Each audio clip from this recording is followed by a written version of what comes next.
الفاتحة.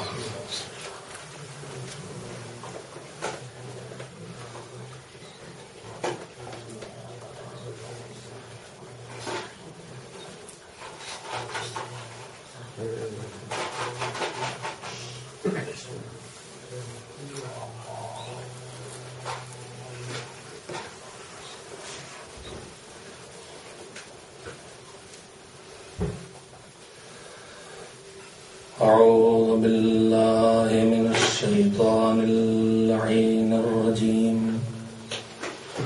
بسم الله الرحمن الرحيم.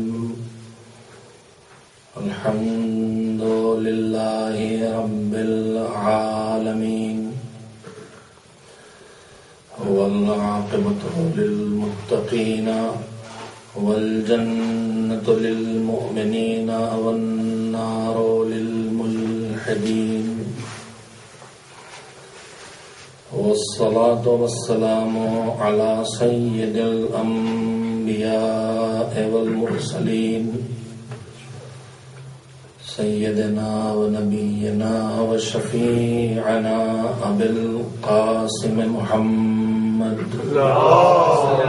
صل على محمد وآل محمد وآله الطيبين الطاهرين المعصومين المظلومين، واللعنة الدائمة الباقية على أعدائهم أجمعين من الآن إلى يوم الدين.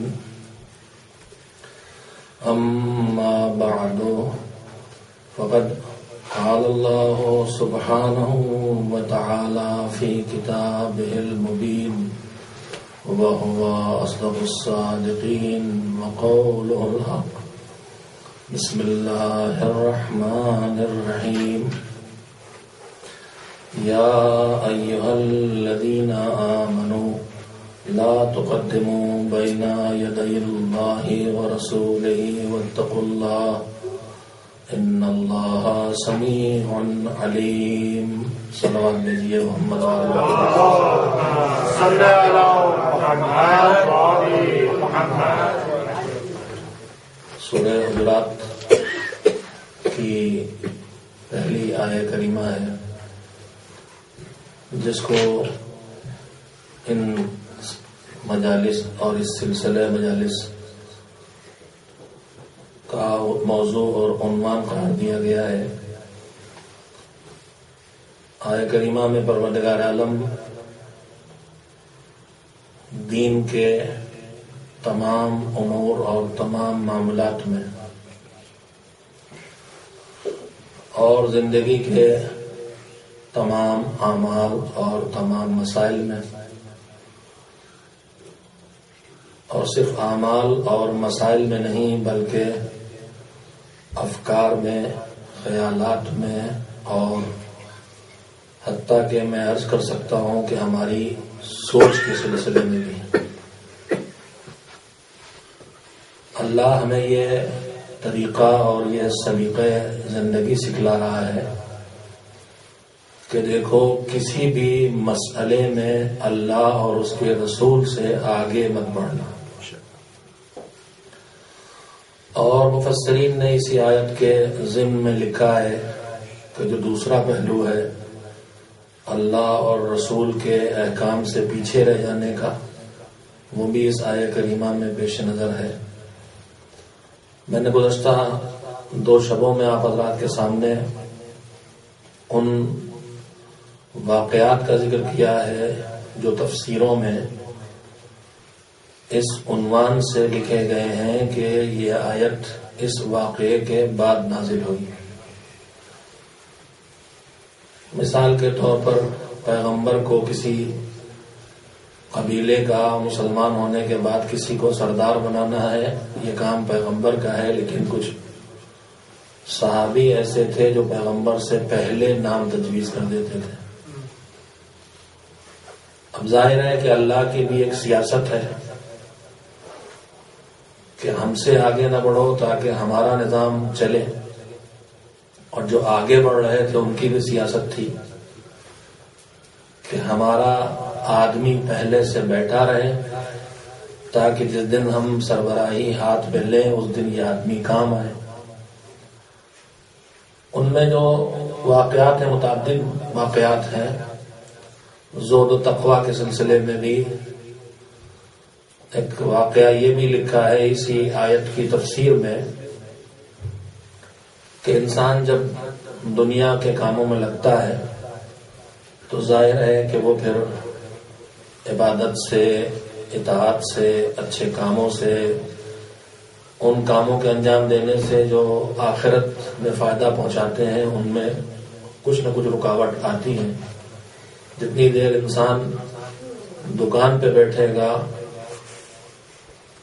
اتنی دیر اس کی وہ کیفیت نہیں ہوگی جتنی دیر وہ مصلی پہ بیٹھتا ہے۔ یہ جتنی دیر اپنے گھر میں اپنے بچوں کے ساتھ بیٹھے گا تب بھی اس کی وہ کیفیت نہیں ہوگی جو ایک مجلس اعلیٰ کے فرش پر ہوتی ہے۔ تو زندگی کے حالات الگ الگ ہوتے ہیں۔ دنیا کے کاموں میں لگ کے آدمی عبادت و اطاعت سے تھوڑا پیچھے ہٹتا ہے۔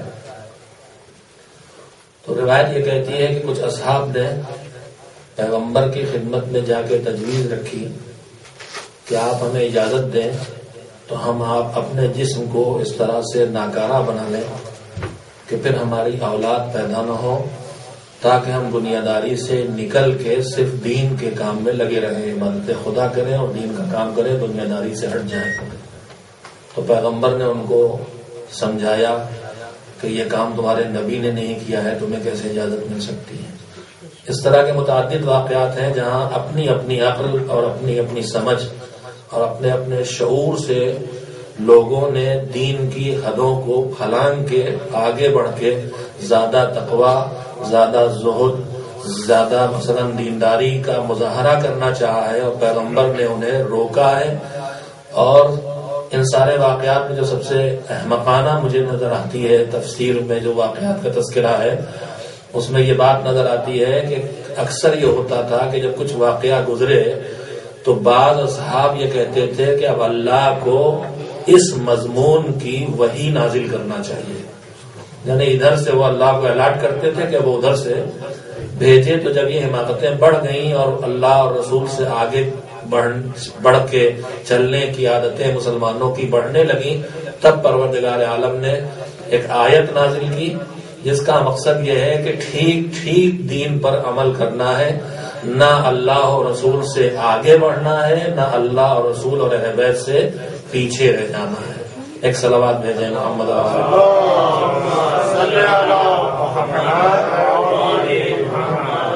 دیکھیے تو بونس کے منٹ ہیں ذرا۔ آج مجلس روز مرہ کے مقابلے میں جلدی شروع ہوئی ہے تو مومنین تو روز مرہ کے مقابلے میں بھی دیر میں آتے تھے، تو آج تو ظاہر ہے جب آئیں گے فی الحال فرشتے بیٹھے ہیں لیکن ان کی آواز مجھے سنائی نہیں دیتی، مجھے خالی انسانوں کی آواز سنائی دیتی اور وہی دکھائی دیتے ہیں، لہذا ایک صلوات مل جل کے مجھے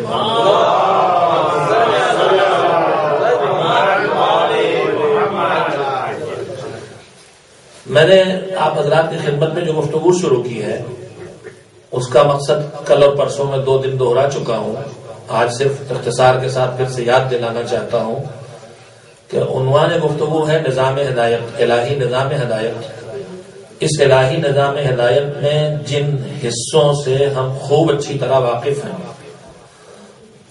اور جن حصوں پر ہماری توجہ بھی کسی حد تک مناسب مقدار میں ہے ان کا تذکرہ کرنے کے بجائے میرے پیش نظر وہ مسائل رکھنا ہے جن مسائل کی طرف یا تو ہم متوجہ نہیں ہیں یا ہم ان کی طرف توجہ ہونے کے باوجود ان کو کم اہمیت دیتے ہیں یا کم وقت دیتے ہیں۔ پروردگار نے جو نظام ہدایت بنایا ہے اس میں بہت بڑے بڑے اصول بھی ہیں اور اس میں بہت زندگی کے کام آنے والے چھوٹے چھوٹے مسائل اور زندگی کے کام آنے والی چھوٹی چھوٹی چیزیں ہیں جو زندگی پر اثر بڑا ڈالتی ہیں۔ میں نے اس سلسلے میں آپ حضرات کی خدمت میں جو گفتگو شروع کی ہے وہ یہ کہ جب تک ہم اس نظام ہدایت کے بارے میں اطمینان نہ حاصل کر لیں کہ یہ صحیح ہے اور جب تک ہمیں یہ اعتماد حاصل نہ ہو کہ نہ صرف یہ صحیح ہے بلکہ دنیا میں جتنے نظام اور جتنے سسٹم ہیں ان میں سب سے بہترین نظام یہ نظام ہے جو پروردگار کے ہاتھوں سے بنا ہے اور محمد و آل محمد علیہ السلام کے مقدس اور محفوظ ہاتھوں کے ذریعے ہم تک پہنچا ہے۔ کل میں نے یہی گزارش آپ کی خدمت میں رکھی تھی کہ خطا یا غلطی یا ایک صلوات بھیجیں محمد و آل محمد۔ آواز زیادہ نہیں ہے، آواز میں ایکو زیادہ ہے، ایک صلوات اور بھیجیں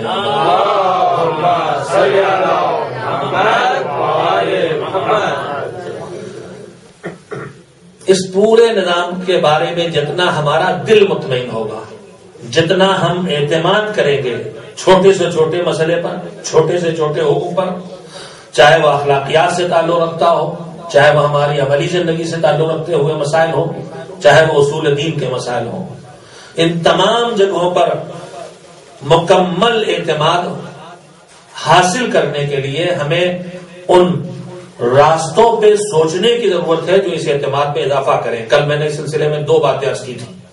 ایک بات یہ عرض کی تھی کہ جن ہاتھوں سے بنا ہے وہ اس عالم، اس قادر، اس عادل، اس رحمان و رحیم اور اس قدیر کے ہاتھ ہیں جہاں غلطی کا کوئی امکان نہیں۔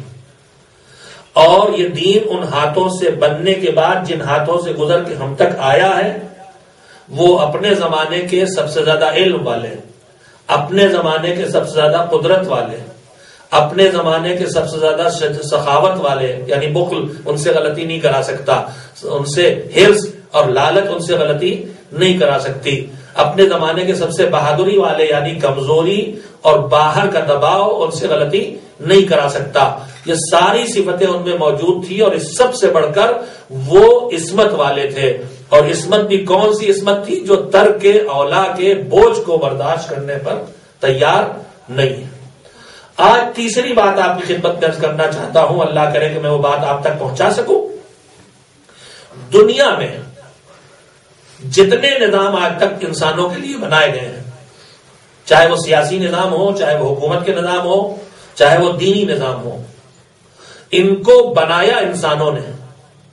انسان چاہے کتنا ہی عالم کیوں نہ ہو، انسان چاہے کتنا ہی عادل کیوں نہ ہو، انسان چاہے کتنا ہی طاقتور کیوں نہ ہو، اس کا کنبہ ہوتا ہے، اس کا خاندان ہوتا ہے، اس کے گھر والے ہوتے ہیں، اس کا وطن ہوتا ہے۔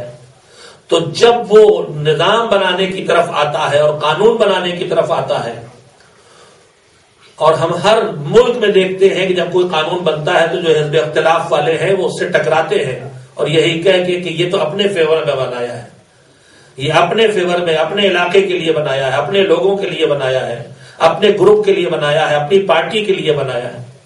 مگر پروردگار عالم جس نے یہ نظام بنایا ہے، یہ نظام اس نے نہ کسی ایک علاقے کے لیے بنایا ہے، نہ کسی ایک رنگ والے کے لیے بنایا ہے، نہ کسی ایک زبان والے کے لیے بنایا ہے، نہ کسی خاندان والے کے لیے بنایا ہے، نہ کسی قبیلے والے کے لیے بنایا ہے، اس لیے کہ وہ کسی ایک قبیلے کا رب نہیں ہے، وہ رب الارباب ہے، اس لیے وہ کسی ایک علاقے کا بادشاہ نہیں ہے، وہ ساری کائنات کا مالک ہے، اس لیے کہ وہ کسی ایک رنگ کا لیڈر نہیں ہے، بلکہ اسی نے سارے رنگ پیدا کیے انسانوں کے درمیان، اس لیے کہ کسی ایک زبان کے اقرار کرنے والوں کا سربراہ نہیں ہے، بلکہ اس لیے کہ اس نے جتنی زبانیں بنائی ہیں اسی نے بنائی ہیں۔ تو اس کا قانون زمین پر جتنی انسانیت ہے اس سب کے لیے بنا ہے، اس کے علاوہ کوئی قانون یہ دعویٰ نہیں کرتا اور نہ کر سکتا ہے کہ ہم سب کے لیے بنائے گئے ہیں۔ میں اپنے اس دعوے کے ثبوت میں اسی قانون کے، اسی نظام کے ایک عظیم رکن یعنی اس کی کتاب قرآن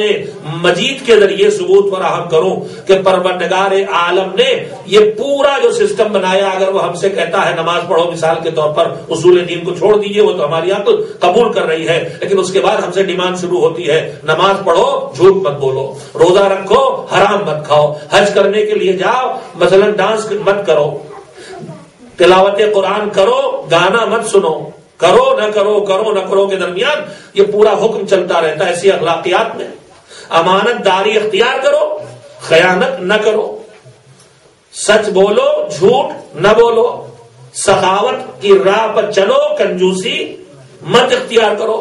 تو اس پورے نظام میں جہاں جہاں ہم سے جو کچھ بھی ہمارا دین اور ہمارا مذہب کہہ رہا ہے، اس کا فائدہ کسی کو نہیں ہے ہمیں ہے، اور اب میں یہ کہنا چاہتا ہوں کہ اس کو اور سوچیں اور کہیں اس کا فائدہ کسی کو نہیں ہے، مجھے ہے۔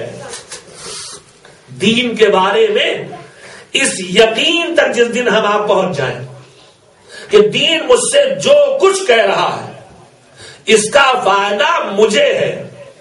ہمیں میں تو کبھی بیٹا آ جاتا ہے، کبھی پڑوسی آ جاتا ہے، کبھی ہم وطن آ جاتا ہے، کبھی حاکم آ جاتا ہے، کبھی استاد آ جاتا ہے، تو خود غرض آدمی سوچنے لگتا ہے کہ یہ تو استاد کو فائدہ ہے، میں کہے کے لیے مصیبت جھیلوں، یہ تو میرے چچا کو فائدہ پہنچے گا اس کا، میں کہے کے لیے تکلیف اٹھاؤں، یہ تو میرے پڑوسی کو فائدہ ہوگا، میں کہے کے لیے زحمت اٹھاؤں۔ تو یہ خود غرضی آدمی کو پھر سوچنے میں مجبور کر دیتی ہے اس کا فائدہ مجھے نہیں مل رہا، اس کا فائدہ مجھے نہیں مل رہا۔ لیکن سچی بات یہ ہے کہ جیسے یہ صحیح ہے کہ اس نظام کا پورا فائدہ پوری کائنات کو ہے، ویسے یہ بھی صحیح ہے کہ اس کا نظام کا پورا فائدہ انسانوں کو ہے، ویسے یہ بھی صحیح ہے کہ اس نظام کا پورا فائدہ مسلمانوں کو ہے، ویسے یہ بھی صحیح ہے کہ اس نظام کا پورا فائدہ مومنوں کو ہے، ویسے یہ بھی صحیح ہے کہ اس نظام کا پورا فائدہ متقین کو ہے، ویسے یہ بھی صحیح ہے کہ اس نظام کا پورا فائدہ عادلوں کو ہے، ویسے یہ بھی صحیح ہے کہ اس نظام کا پورا فائدہ ایک کنبے کو بھی ہے، ویسے یہ بھی صحیح ہے کہ اس نظام کا فائدہ باپ کو ہے، اس نظام کا فائدہ بیٹے کو ہے، اس نظام کا فائدہ ہمیں نہیں مجھے ہے۔ جس دن اس چیز کا یقین ہم دین کے نظام کے سلسلے میں اور نظام ہدایت کے سلسلے میں حاصل کر لیں، میں نے پہلے ہی دن آپ سے کہہ دیا ہے اور میں اپنی بات کا پکا ہوں، میں نے آپ کو پڑھا لکھا مان کے گفتگو شروع کی ہے اور آخر تک مانتا رہوں گا۔ صلوات بھیجیے اور چینل بھیجیے۔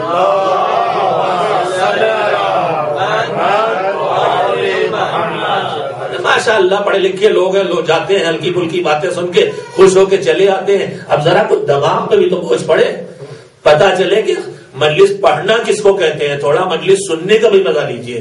ایک صلوات ذرا مل جل کے بھیجیے۔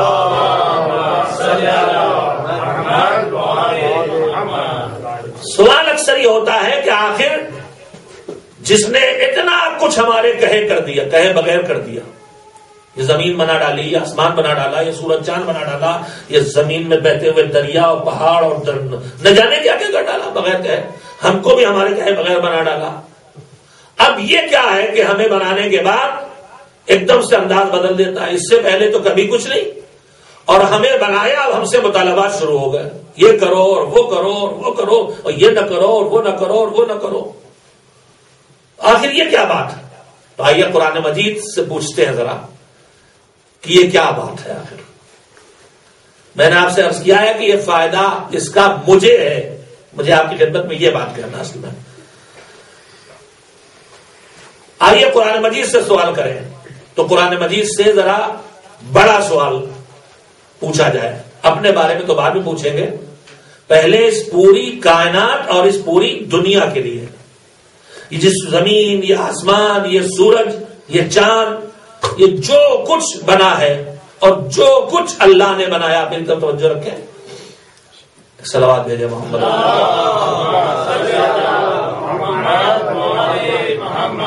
جو کچھ بنا ہے کس لیے بنا ہے؟ پروردگار یہ یونیورس، یہ کائنات، یہ دنیا، یہ زمین، یہ آسمان، یہ سب تو نے کیوں بنائے؟ تو قرآن مجید جواب میں کہتا ہے خلق لکم، یہ سب تو تمہارے لیے بنائے ہیں۔ اور صرف خلق لکم نہیں کہتا ہے، جملہ اگلا کہتا ہے، کہتا سخر لکم، سخرنا لکم، خالی تمہارے لیے بنائے نہیں ہیں، تمہارے کنٹرول میں بھی دے دیے ہیں، تمہارے قابو میں دے دیے ہیں۔ میں اکثر اس آیت کو جب پڑھتا ہوں تو اپنے نوجوانوں سے کہتا ہوں کہ ایک بات یاد رکھنا، اور وہ بات یہ یاد رکھنا کہ جب جدید ترین سائنس کوئی آخری ایجاد کرے تو دنیا میں حیرت کا ماحول پیدا ہو تو ہو، مسلمان کے دماغ میں حیرت کو نہیں آنا چاہیے۔ کوئی آخری ایجاد، اسٹیم سیلز کا مسئلہ آیا ہے، ہو سکتا ہے کسی دن انسان سے انسان کو بنا دیا جائے، انسان سے انسان کو بھی اگر بنا دیا گیا تو حیرت کی بات نہیں۔ لوگ تو ابھی سے ڈر رہے ہیں، مولانا خدا کے لیے چھوڑا ہی کیا ہے، اب بچا ہی کیا ہے؟ میں کہتا ہوں اللہ کے لیے وہ سب بچا ہے جو اللہ کے لیے ہے، وہی سارے ہاتھ پیر چل رہے ہیں جو اللہ نے بندوں کے لیے چھوڑ رکھا تھا۔ یہ بتائیے اگر وہ مس ڈولی بنائی گئی تھی، پرانے زمانے کی بات ہے، اس کے بعد تو اب نہ جانے کیا کیا بن چکا ہے، لیٹسٹ کون ہے اس وقت میں نہیں جانتا، کہاں ہے وہی نہیں جانتا، چوری چھپے کوئی انسان بھی بنا رکھا ہوگا. تو یہ جو بنائے گئے ہیں، گھبراہٹ کبھی کبھی پیدا ہوتی ہے کہ ارے مولانا اب اللہ کے لیے کیا بچا. انسان نے تو بیڑ بنا ڈالی، یا مثلا انسانی بنا ڈالا ہے، یا دل بنا رہا ہے، یا جگر بنا رہا ہے. میرے عزیزوں، میرے بچوں، میری چھوٹی بہنوں، عربی کے 2 لفظ یاد رکھنا. ایک لفظ ہے عربی میں خلقت، جس سے بنتا ہے خلقہ، جس سے اللہ کو ہم کہتے ہیں خالق. اور ایک لفظ ہے عربی میں صنعت، جس سے لفظ بنتا ہے صانع. ہم اللہ کو صانع بھی کہتے ہیں. خلقت اور صنعت میں جو فرق ہے وہ محسوس کر لیں آپ. میرے سامنے یہ مائک ہے، یہ آئرن سے بنا ہو، لوہے سے بنا ہو، یا کسی اور مٹیریل سے بنا ہو. یہ اس شکل میں تو پہاڑوں سے کھود کے نہیں نکالا گیا. پہاڑوں سے کھود کے نکلا تھا، مٹی کے ساتھ مکس تھا، پھر کارخانے میں گیا، پھر لوہا الگ ہوا، پھر اس کی صفائی ہوئی، پھر اس کی شکلیں بدلی، گھومتا گھامتا پہنچ گیا فلپس کمپنی میں مثلا. اور وہاں جو انجینئر صاحب تھے انہوں نے اس کو ڈائی میں ڈال ڈول کے اور گرم کر کے اور پگھلا کے اور شکلیں دے ڈالی اس کی. تو انجینئر صاحب نے جو یہ مائک بنایا ہے یہ صنعت کہلائے گا. یہ میز رکھی ہے، لکڑی کی ہے یا لوہے کی ہے، کارپینٹر کے حوالے لکڑی کر دی گئی، اس نے ادھر کاٹا ادھر کاٹا، ادھر ٹھوکا ادھر پیٹا، اور اس کے بعد ٹھوک ٹھاک کے میز تیار کر دی. یہ کام صنعت ہے. کیا مطلب؟ صنعت یعنی کسی چیز سے کسی چیز کو بنانا. لوہے سے مائک بنانا، لکڑی سے میز بنانا، شیشے سے گلاس بنانا، یہ ہے صنعت. لیکن اس زمین پر جو کچھ ہے وہ سب کسی چیز سے کوئی چیز نہیں بنی ہے. کسی چیز سے کسی چیز کا بنانا یہ ہے بندے کا کام. لیکن اللہ کا کام اس سے آگے کا ہے. اللہ کا کام کیا ہے؟ میں ذرا لفظوں کو بدلوں اور بات کو آسان کروں کہ صنعت کس چیز کا نام ہے؟ کسی چیز سے کسی چیز کا بنانا. یا یوں کہوں کہ صنعت نام ہے ہاں سے ہاں کرنا، ہاں سے ہاں بنانا. لیکن یہ پہلی والی ہاں کہاں سے آئی؟ کہا یہ بھی ہاں سے ہاں، تو اس سے پیچھے والی ہاں سے ہاں، ہاں سے ہاں، تو ایک کوئی جگہ ہونا پڑے گی جہاں نہیں سے ہاں کیا گیا ہے. بس جب تک ہاں سے ہاں ہوتا رہے یہ ہے صنعت. اور جب نہیں سے ہاں ہو تو یہ ہے خلقت. ہم اور آپ ہاں سے ہاں نہیں ہیں، ہم اور آپ نہیں سے ہاں ہوئے ہیں کسی نہ کسی منزل میں جا کے. کہیں نہ کہیں ہمارا آغاز ہے میرے عزیزوں. تو خلقت نہیں سے ہاں کرنے کا نام ہے، ہاں سے ہاں کرنے کا نام نہیں ہے. یہ ایجاد جتنی ہو رہی ہے یہ ہاں سے ہاں کر رہی ہے، نہیں سے ہاں نہیں کر رہی ہے. اسٹیم سیلز ہو یا کوئی بھی چیز ہو، کہیں سے کچھ لیا جاتا ہے، کچھ اٹھایا جاتا ہے، کتنی کم کیوں نہ ہو، کتنے حقیر کیوں نہ ہو، کتنے مختصر کیوں نہ ہو. تو یہ صنعت ہے، خلقت نہیں ہے.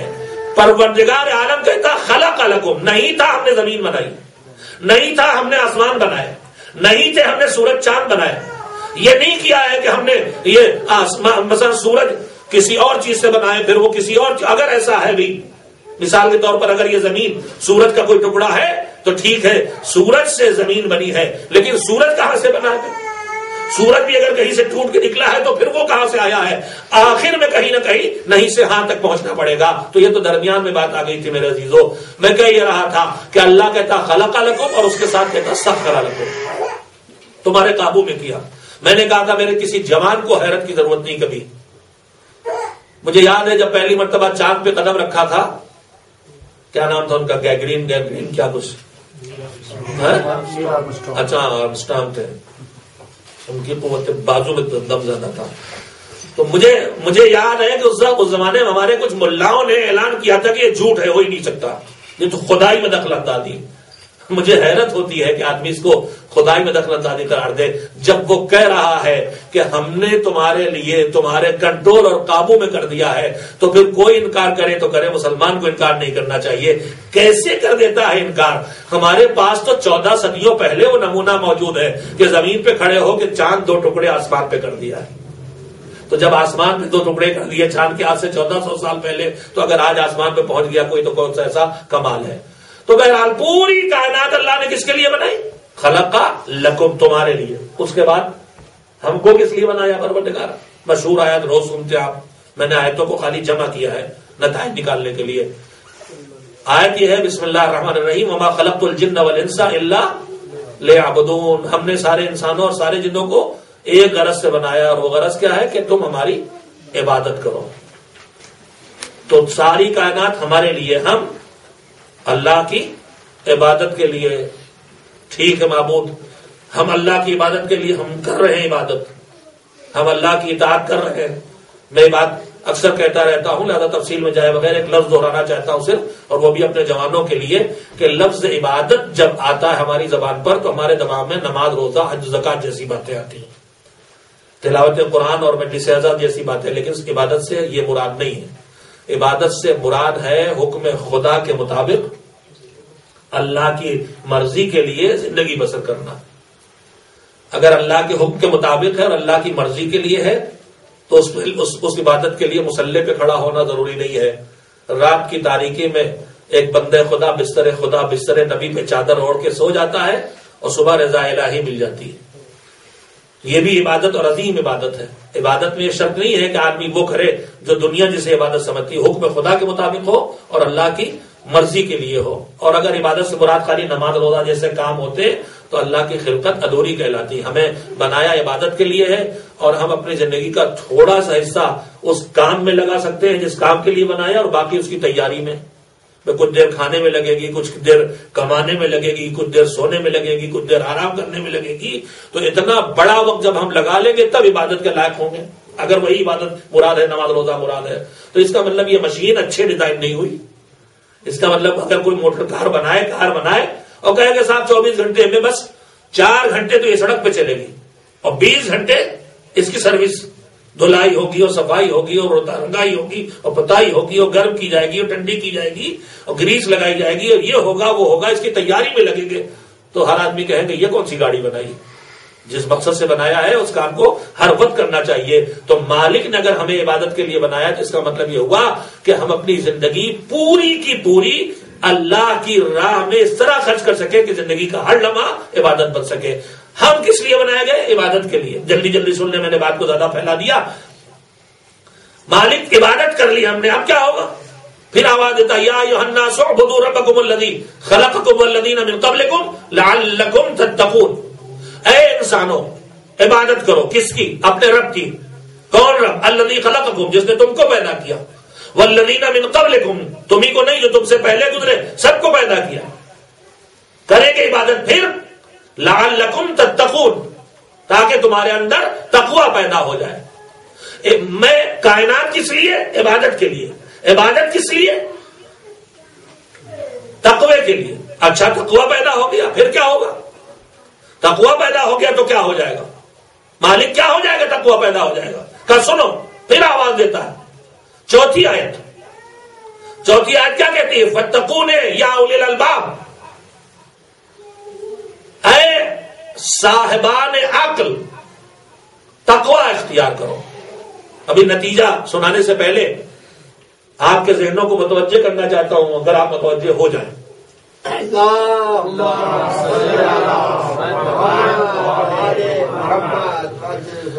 تیسری آیت جو میں نے پڑھی جس میں عبادت کا حکم ہے، اس میں اللہ نے عبادت کرنے کے لیے کس سے کہا؟ یا ایھا الناس اعبدوا ربکم، اے لوگوں اللہ کی عبادت کرو. لوگوں کون ہے؟ ان لوگوں میں کافر بھی ہیں، ان میں منافق بھی ہے، اس میں مشرک بھی ہے، اس میں بت پرست بھی ہے، اس میں آتش پرست بھی ہے، اس میں منافق بھی ہے، اس میں مومن بھی ہے، اس میں عادل بھی ہے، اس میں فاسق بھی ہے، اس میں متقی بھی ہے، اس میں گنہگار بھی ہے. ناس، انسانوں کی جتنی قسمیں ہو سکتی سب شامل. ایک عام آواز دی اللہ نے انسانوں کی ساری قسموں کو.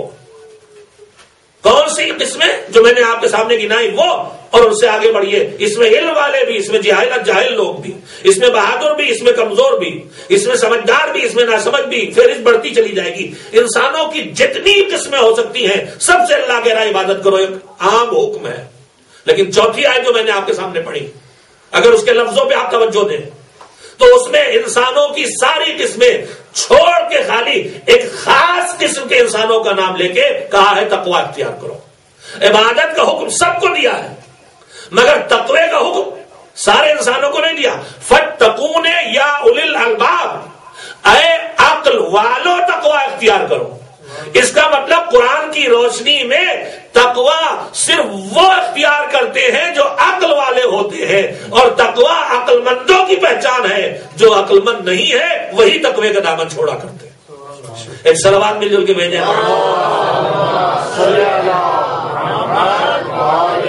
فَاتَّقُونِ يَا أُولِي الْأَلْبَابِ خَلَقَ لَكُمْ، ہم نے ساری کائنات تمہارے لیے بنائی، تم کو اپنی عبادت کے لیے بنایا. تم ہماری عبادت کرو گے تو تقوی ملے گا، تقوی اختیار کرو گے تو کیا ہوگا؟ فَاتَّقُونِ يَا أُولِي الْأَلْبَابِ، اے صاحبان عقل تقوی اختیار کرو. لَعَلَّكُمْ تُفْلِحُونَ، تاکہ تمہیں کامیابی مل جائے. تو خلاصہ گفتگو یہ ہوا کہ اس پروردگار عالم نے یہ جو نظام ہدایت قائم کیا ہے، یہ جو نظام عبادت قائم کیا ہے، یہ جو نظام دین قائم کیا ہے، نہ میری زندگی کو سمیٹنے کے لیے ہے، نہ میری زندگی کو محدود کرنے کے لیے ہے، نہ میری زندگی میں سختیاں پیدا کرنے کے لیے ہے، نہ میری زندگی میں دشواریاں لانے کے لیے ہے، نہ میری زندگی میں آزادیاں چھیننے کے لیے ہے. یہ پورا نظام ہدایت اور نظام دین مجھے زندگی میں کامیاب بنانے کے لیے. آدمی دنیا بھر میں ہزاروں فارمولے اٹھاتا ہے کامیابی کے. کوئی مکاری کے ذریعے کامیاب ہونا چاہتا ہے، کوئی چوری کے ذریعے کامیاب ہونا چاہتا ہے، کوئی ظلم و ستم کے ذریعے کامیاب ہونا چاہتا ہے. آپ پوری دنیا میں اس وقت بھی دیکھ لیں، حکومتوں نے الگ الگ وسیلے اپنا رکھے ہیں، حکومتوں نے الگ الگ طریقے اپنا رکھے ہیں. بڑی بڑی حکومتیں پوری دنیا میں کامیابی حاصل کرنے کے لیے ظلم کا سہارا لے کے آگے بڑھ رہی ہیں، ستم کا سہارا لے کے آگے بڑھ رہی ہیں، لوٹ مار کا سہارا لے کے آگے بڑھ رہی ہیں. توجہ رکھیے جو بات میں آپ کی خدمت میں کہنا چاہتا ہوں اس گفتگو کے نتیجے کے طور پر، مگر یہ دیکھیے وہ دھیرے دھیرے پسپا ہو رہی ہیں، وہ دھیرے دھیرے سمٹتی جا رہی ہیں، وہ دھیرے دھیرے چھوٹی ہوتی چلی جا رہی ہیں. ایک زمین پر صرف ایسی حکومت قائم ہے جو تقوی کے سہارے، جو ایمان کے سہارے، جو دین کے سہارے خدمت خلق کرنے کی راہ پہ چلی ہے. آپ پچھلے 40 بردوں سے آج تک کی تاریخ اٹھا کے دیکھ لیجئے، مقابل میں ظلم و ستم والے سمٹتے چلے جا رہے ہیں اور تقوی اور خوف خدا والے بڑھتے چلے جا رہے ہیں. ایک صلوات مل جل کے بھیجیں.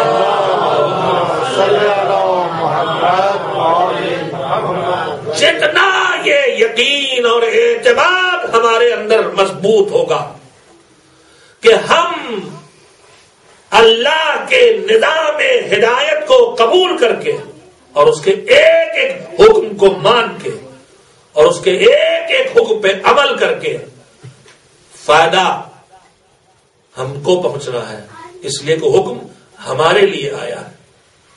اتنا ہی ہم نظام ہدایت پر عمل کرنے کا جذبہ ہمارا قوی ہوگا. اس سلسلے میں کچھ الجھنیں اور کچھ سوالات بھی پیدا ہوتے ہیں جو ہمارے دین کے معاملے میں ہمارے عقیدے کو، ہمارے اعتماد کو، ہمارے اطمینان کو دین یا دین کے بعض مسائل میں کمزور کرتے ہیں. کسی کو پردہ مثلا دین کا ایک حکم ہے، سمجھ میں نہیں آتا کہ یہ حکم سمجھ میں نہیں آ رہا. کسی کی سمجھ میں روزہ نہیں آتا ہے، کسی کی سمجھ میں تقلید نہیں آتی ہے، کسی کی سمجھ میں اجتہاد نہیں آتا ہے، کسی کی سمجھ میں ولایت اور ولایت فقیہ نہیں آتی ہے. الگ الگ جگہوں پہ ذہن الجھنوں کا شکار ہے، اور ان سب کے پیچھے جو الجھنیں پیدا کرنے والے لوگ ہیں ان کے پاس جو طریقے ہیں جن کے ذریعے وہ ان مسائل میں انسانوں کو، مومن کو الجھن کا شکار کرتے ہیں، ان میں مختلف آوازیں اٹھانا اور مختلف سوالات پیدا کرنا اور مختلف اعتراضات. بعض سوالات ہے چلے آ رہے ہیں، دوہرائے جا رہے ہیں، کہے چلے جا رہے ہیں اور کچھ نہ کچھ اس کا شکار ہوئے چلے جا رہے ہیں. میں اس میں سے ایک جو آج کے وقت میں گنجائش ہے اس کی روشنی میں ایک آدھ تذکرہ آپ حضرات کے سامنے رکھوں. ایک آواز یہ دی جاتی ہے، اکثر لوگ کہتے ہیں مولانا یہ ہم اس ملک میں رہتے ہیں الفاظ بدل بدل کے بات وہی ہوتی ہے. یہاں کہاں اللہ کے حکم پہ عمل ہو سکتا ہے؟ اس ملک میں کہاں ہو سکتا ہے؟ میں نے ان سے کہا پھر وہ بتائیے کہ جہاں ہو سکتا ہو وہ بتائیے کہاں ہو سکتا ہے. اس لیے کہ یہ نفس تو ہمارے ساتھ چلے گا نا، اور ہمارے ساتھ وہ شیطان بھی چلے گا. تو وہ کون سی زمین ہوگی جہاں یہ دونوں اپنا کام نہیں کریں گے؟ جب یہ خانہ کعبہ میں طواف کے درمیان نہیں چھوڑتے، جب یہ مصلی پہ کھڑے ہونے کے بعد نہیں معاف کرتے، جب یہ میدان منا اور عرفات میں نہیں معاف کرتے، تو کون سی زمین ہے؟ معاملہ زمین کا نہیں ہے، معاملہ علاقوں کا نہیں ہے، معاملہ اپنے اندر کی مضبوطی کا ہے، اپنی قوت قلب کا ہے. اور وہ قوت قلب پیدا ہوگی تب جب ہم دین کے معاملات میں مضبوط ہوں گے. کسی معاملے میں ہماری سوچ کچی نہیں ہوگی. اس میں سے ایک چیز یہی ہے کہ ارے مولانا یہ آج کل جو زمانہ ہے ترقی کا اور آزادی کا دور ہے، اس آزادی کے دور میں یہ دین قدم قدم پہ رکاوٹیں کھڑی کر کے محدود کرتا چلا جاتا ہے. آج کل کے بچوں کو سمجھانا بڑی مشکل ہے. حالانکہ میں ماشاءاللہ دیکھ رہا ہوں کہ جو احساس کمتری کے دور کے بعد آئے ہیں یہاں، انہوں نے اپنے بچوں کو سمجھا لیا ہے. جو احساس کمتری کے دور میں آئے تھے وہ یقیناً اپنے بچوں کو نہیں سمجھا پائے تھے، کسی حد تک ناکام رہے تھے، کچھ کامیاب کچھ ناکام. لیکن جب سے احساس کمتری ہمارے درمیان سے مٹ گیا، یہ ہمارے لیے آئیڈیل نہیں رہ گئے، صرف ضرورت رہ گئے. اس وقت سے حالات بہت بدلے ہیں اور کام بہتری کی طرف جا رہا ہے. مگر ایک سوال یہی ہے، زندگی محدود ہو کے رہ جاتی ہے، زندگی سمٹ جاتی ہے، زندگی کے اوپر پابندیاں لگ جاتی ہیں. اور اسلام کی ایک بڑی مشکل یہ ہے کہ ہم کب کسی اور کے سامنے اسلام کو رکھتے ہیں تو جہاں ہم اس کو یہ واجبات و محرمات یہ سب بتانے لگتے ہیں، وہ کہتا ارے صاحب تمہارے یہاں پابندیاں بہت زیادہ ہیں، تم تو آزادی ہماری چھینے لے رہے ہو. تو میں اپنے نوجوانوں کو گنانا چاہتا ہوں کہ میرے عزیزوں، اس غلط نعرے کے پیچھے نہ چلے جانا. اسلام کی آزادی زیادہ ہے، اسلام میں پابندی کم ہے. میں ایک حساب لگوا دیتا ہوں آپ کو، آپ خود فیصلہ کر لیجیے گا. حساب لگانے کے بعد اسلام میں نے بھی کہا ہے، اسلام کہتا ہے یہ کرو یا نہ کرو، یہ اچھا ہے یہ برا ہے، یہ کرو یا نہ کرو، یہ کھاؤ یا نہ کھاؤ، یہ پہنو یا نہ پہنو، یہ سنو یہ نہ سنو، یہ دیکھو یا نہ دیکھو. یہی ہے نا، ہر قدم پہ ہے، یہ بے شک ہے. تو یہ کرو نہ کرو، کھاؤ نہ کھاؤ، پہنو نہ پہنو، سنو نہ سنو، چھو نہ چھو، دیکھو نہ دیکھو، اس کے درمیان ہماری زندگی چل رہی ہے. اسلام ہمیں اسی طرح سے ہدایت دے کے چلا رہا ہے. اب یہ بتائیے کہ جو کرو ہے، آپ نے اس پر کبھی غور کیا کہ کرو شریعت کی زبان میں کیا کہتے ہیں اس کو؟ شریعت کی زبان میں کرو کے دو نام ہیں، ایک کمپلسری کرو اور ایک جس میں اختیار ہے. کرو واجب کو کہتے ہیں. نمبر 1 کرو جو ہے وہ واجب ہے کہ یہ کرنا ہی کرنا ہے، اسے چھوڑ نہیں سکتے، یہ واجب ہے. دوسرا کرو مثال ہے اسی واجب والی مثال، مثلا نماز، صبح کی نماز 2 رکعت چھوڑ نہیں سکتے چاہے کتنی نیند آ رہی ہو. ظہر عصر کی نماز چھوڑ نہیں سکتے چاہے کاروبار کا نقصان ہو چاہے کچھ ہو جائے. مغرب عشاء کی نماز چھوڑ نہیں سکتے. یہ نماز کہاں سے شروع ہوتی ہے؟ تکبیر سے، اللہ اکبر سے، تکبیرۃ الاحرام سے. مگر اس نماز سے پہلے بھی تو کچھ ہے، اذان ہے، اقامت ہے، دعا ہے، یہ بھی کرو میں آتا ہے. لیکن یہ کون والا کرو ہے؟ اختیار والا. واجب نہیں ہے، مستحب ہے.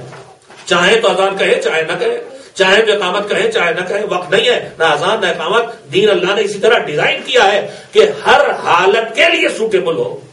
جب چاہو شارٹ کر لو، جب چاہو بڑا کر لو، پھیلا لو. اور دین کے معاملے میں اپنے اوپر بھی زبردستی نہیں کرنا چاہیے. یہ حدیث بارہا آپ نے بزرگوں سے سنی ہوگی. مولا کائنات امیر المومنین حضرت علی بن ابی طالب علیہ السلام کا قبلہ ہے. میں اپنی بزرگ بہنوں سے اور اپنے بزرگ بھائیوں سے، چچا ٹائپ کے جو میرے بزرگ ہیں، ان سے کہہ رہا ہوں کہ ساری زندگی آپ عادی ہو جاتے ہیں عبادت کرنے کے. اور مثلا نماز صبح کے بعد دعائے صبا بھی پڑھ رہے ہیں اور دعائے جوشن کبیر بھی پڑھ رہے ہیں اور سورہ یاسین بھی، اور نہ جانے کتنا. اب جسم تھکتے تھکتے کمزور ہوتے ہوتے اس جگہ آ گیا ہے کہ روز اس لائق صبح نہیں ہوتے. لیکن اگر یہ نہ کریں تو دن بھر الجھن ہوا کرتی ہے کہ آج یاسین نہیں پڑھی، آج سبا نہیں پڑھی. آپ کی الجھن بارگاہ الہی میں عبادت ہے. لیکن حکم شریعت یہاں پہ کیا ہے؟ مولا نے فرمایا کہ نفس کی دو حالتیں ہوتی ہیں. آدمی کا اس کے لیے الفاظ استعمال کیے، ایک عالم اقبال ہوتا ہے اور ایک عالم ادبار. ایک نفس میں آگے بڑھنے کی کیفیت ہوتی ہے اور ایک نفس میں پیچھے ہٹنے کی. امام نے فرمایا کہ جب اقبال ہو، جب نفس آگے بڑھ رہا ہو، تو اس وقت واجبات کے ساتھ زیادہ سے زیادہ مستحب کاموں کو انجام دو. لیکن جب نفس پیچھے ہٹ رہا ہو، دل نہیں لگ رہا، تو اپنے ساتھ زور زبردستی نہ کرو، بس واجبات کو انجام دیتے رہو یہاں تک کہ نفس دوبارہ واپس آ جائے اور اس میں ذوق پیدا ہو جائے، تب مستحبات کو انجام دینا. اپنے ساتھ زور زبردستی نہ کرنا، ورنہ یہ تمہارا کام بگڑ سکتا ہے. تو کرو کی دو قسمیں، واجب اور مستحب. نہ کرو، مثلا جو ذبیحہ نہیں ہے اسے نہیں کھانا ہے. مردار جو شریعت کے طریقے سے ذبح نہیں ہوا اسے نہیں کھانا ہے، یہ حرام ہے. نہ کرو، نہ کھاؤ، حرام. لیکن سب کچھ حرام نہیں ہے، نہ کرو میں مکروہ بھی ہے.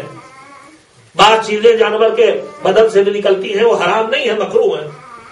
ان کا کھانا مکروہ ہے، نہ کھاؤ اچھا ہے، لیکن کھاؤ تو کوئی گناہ نہیں کیا. تو اب واجب اور مستحب کرو ہوا اور حرام اور مکروہ نہ کرو ہوا. یہ بتائیے کہ یہ چار جو کرو ہیں یہ چاروں ڈیوٹی ہے یا ان میں بھی چھوٹ ہے؟ تو اس کا جواب یہ ہے کہ مستحب میں چھوٹ ہے اور مکروہ میں چھوٹ ہے. خالی سختی اور ڈیوٹی کہاں پہ ہے؟ ایک واجب میں اور ایک حرام میں. اچھا، کیا ہماری زندگی کے سارے کام یا واجب ہے یا مستحب ہے یا حرام ہے یا مکروہ ہے؟ تو اس کا جواب ہے نہیں. ہمارے کاموں کی ایک پانچویں قسم ہے جس کا نام ہے مباح اور جائز. مباح اور جائز کا مطلب یہ ہے کہ ہمارے ہاتھ میں جو چاہے کرے اور چاہے نہ کرے. جی چاہے کرسی پہ بیٹھے، جی چاہے زمین پہ بیٹھے. زمین پہ بیٹھے تو پالکی مار کے بیٹھے، سر جھکا کے بیٹھے کہ سر اٹھا کے بیٹھے. سونے میں چاہے خراٹے لے اور چاہے نہ لے مجلس میں، سب ہمارے اختیار میں جائز ہے. مولوی صاحب کے کہے بغیر سلوات بھیجے اور چاہے نہ بھیجے.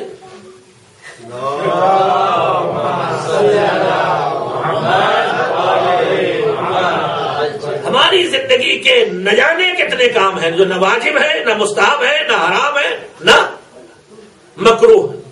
وہ سب کے سب جائز اور مباح ہے. میں جو جائزہ آپ کی خدمت میں پیش کر رہا تھا، جس کو سناتے سناتے آپ کو اور تھکا دیا ہے، وہ جائزہ یہ ہے کہ ہم نے کہا ہمیں پتا ہے کہ واجب کیا کیا ہے، توضیح المسائل میں لکھا ہے. ہم نے دیکھ لیا کہ مستحب کیا کیا ہے، رسالے میں لکھا ہے، حرام مکروہ کتابوں میں لکھا ہے، مباح کہیں نہیں لکھا ہے. ہم نے کہا چلو جیسے یہ سب معلوم ہے کہ کیا کیا واجب ہے، حرام ہے، مکروہ ہے، مستحب ہے، چلو مباح لکھوا لیں، جائز کام کتنے لکھوا لیں. گئے مجتہد کے پاس، گئے فقیہ کے پاس، گئے مرجع تقلید کے پاس. ہم نے کہا آپ نے واجب مستحب حرام مکروہ تو سب لکھ دیے ہیں، ایک زحمت اور کیجئے ذرا ہمارے کاموں میں جتنے کام جائز اور مباح ہیں ان کی بھی لسٹ بنا دیجئے. کہا ہم نے واجبات اور مستحبات حرام و مکروہ کی لسٹ پہلے بھی بنا دی تھی، تمہارے لیے پھر سے الگ سے بنا سکتے ہیں، لیکن ہم مباح کی لسٹ نہیں بنا سکتے. کیوں؟ ہم نے کہا کیوں؟ کہا اس لیے کہ ہم واجبات کو گن سکتے ہیں. میں نے اتنا وقت اسی جملے کے لیے لیا ہے. کہا ہم واجب کو گن سکتے ہیں کہ کتنے واجب کام ہیں انسانی زندگی میں، ہم مستحب کاموں کو گن سکتے ہیں، ہم حرام کاموں کو گن سکتے ہیں، ہم مکروہ کاموں کو گن سکتے ہیں. ان سب کو گن سکتے ہیں اور بتا سکتے ہیں کل واجب کتنے، کل حرام کتنے، کل مکروہ کتنے، کل مستحب کتنے. لیکن ہم جائز اور مباح کاموں کی گنتی نہیں کر سکتے، ان کو گن نہیں سکتے. اس کا کیا مطلب ہوا؟ اس کا مطلب یہ ہوا کہ جو ڈیوٹی ہے، جہاں پر پابندی ہے، جہاں کرو یا نہ کرو لگا ہے، وہاں پر تو گنتی ہو سکتی ہے، لیکن جو آزادی ہے، جو مباح ہے، جو جائز ہے، وہ گننے کے قابل بھی نہیں ہے. تو خود بتائیے جو گنا جا سکے وہ زیادہ ہوتا ہے یا جو ان گنت ہو وہ زیادہ ہوتا ہے؟ اس کا مطلب مباح ہماری زندگی میں اور جائز ہماری زندگی میں زیادہ ہے، ڈیوٹیز کم ہے، آزادی زیادہ ہے. ایک صلوات بھیجے.